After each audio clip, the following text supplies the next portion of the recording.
Folks, joining me right now was one of the most incredible legends of all time, the longest reigning WWE champion to ever exist. There is no man that has created the sport or been on top of the pinnacle other than the living legend, Bruno Sammartino. Bruno, we're here in Boston, Super Mega Fest, your first time here. How do you like coming to this event? I like it very much. It's been very interesting. Met a lot of wonderful people, a lot of great celebrities, and be back in Boston. You know, I headlined at Boston Garden every month for like 20 years, so a lot of great memories come out of this area. Some of the greatest matches. We're talking about guys like Stan Hansen, Bruiser Brody, Antonio Rocca. We're talking about guys like Ivan Koloff, Killer Kowalski. Absolutely. Killer Kowalski, one of the greatest legends of all time, who, because of him, he really started New England wrestling around here. What's your thoughts on the passing of the great Walter Killer Kowalski? Well, of course, I was very saddened because I probably wrestled him more times than I wrestled any other wrestler. And I always admired him because he was always in phenomenal shape in that ring. He always gave it his 100%. He was in that side of the ring, he was a true gentleman. So he was a real class act and a tremendous warrior in that ring. And so his passing really left a big hole in the world of wrestling. You came from Italy and you came to America and made all your dreams come true. Your new autobiography is coming out where people can read about your whole life, your whole career, about Bruno Sammartino. Can you tell us about your autobiography? Well, most people that know me about my wrestling, that's the idea of the autobiography, because it's a lot more than wrestling. Because during World War II, as a kid, we were occupied by the Nazis, and for 14 months we hid in the mountains where we lost a lot of people, including a couple members of my own family. So I came down with rheumatic fever, which I almost died, and 4 or 5 years later I was able to come to America, where I actually got started with physical fitness, you know, some weight training. Then I joined into school wrestling in my school, and I saw my weight go from like 81 pounds, 82 pounds to eventually I got up to 275 pounds, and I compete in both Olympic lifting, powerlifting, as well as compete in amateur wrestling.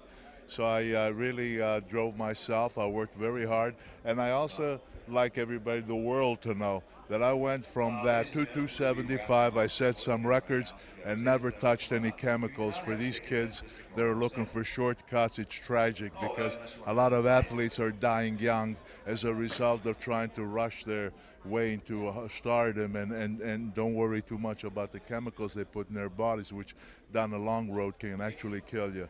So I like to think that I'm living proof that you can achieve all that without ever going near any of those deadly drugs. And not only living proof, now they're going on these airplanes and stuff like that and short rides. You guys had to drive miles and miles and hours. The traveling that you did is more extreme than traveling right now. And you were world champion for decades, defending your title all across the world. It's a real testament of what you have done in this business, and I want to know what you think about that. Well, even in the old days, when I first started going to Japan and Australia, because there were no jumbo jets, you traveled as much as 36, 38 hours with the stop.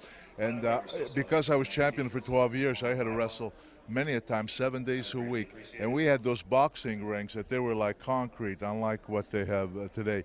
So believe me, anybody who complains today about wrestling and how difficult it is they have no idea to compare it to what it used to be years ago. Most guys from my era, they all have back problems, hip problems, knee problems, because those rings, like I say, they were like concrete. I know for myself, I've had 3 major back surgeries, hip replacement, I had knee surgeries, broken neck, which kept me in the hospital for over 4 months. So, you know, there were a lot of tough guys in those days, and it was a lot. I think it was a lot tougher because, like I say, the scheduling. We did a lot of driving. You didn't fly every day, everywhere. You know, you used to go to Bangor, Maine, and then the next day you had to be in Washington D.C. because we had live TV in those days. So you drove clear through all night after you got through wrestling and got there in time for the TV show. And then you drove 250 miles to get back to New York City because that's where your next engagement was going to be the following day. So that's tough schedule. That's tough schedule when you're doing that 6 and 7 days every week. And that's awesome, Bruno. And we want to tell everybody about your autobiography, and it's coming out. And I want to thank you so much for your time on this show. Ladies and gentlemen, he is the epitome of this industry. He is the living legend. He is the reason why professional wrestling it is today. He started it all. He is the one and only Bruno Sammartino. We'll be re-releasing Bruno Sammartino's autobiography. Hasn't been out in print since about 1991. It is going to be available at WrestlingRiotOnline.com. That's RasslinRiotonline.com. Anytime after about December the 7th, be able to go there. There'll be new pictures added, a little bit of new writing, and we're all looking forward to putting the book out there to a new generation of fans.